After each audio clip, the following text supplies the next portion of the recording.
متابعينا الكرام، عرضنا اليوم على الفورد الإفرست 2025 اكس ال تي النص الفل وارد الوكيل الخليجي، والسعر 148,500 ريال شامل الضريبة. يتبقى لك اللوحات والتامين.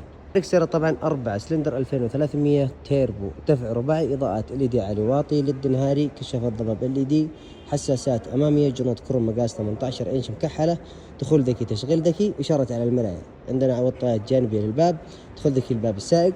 عندنا اللي وسله العفش للسياره، اللتر الواحد من البنزين يمشيك 11.9 بتقييم جيد جدا. ضوءات خلفيه طبعا LED، جناح خلفي، كاميرا خلفي، عدد 4 حساسات مع كشاف ضباب خلفي للسياره.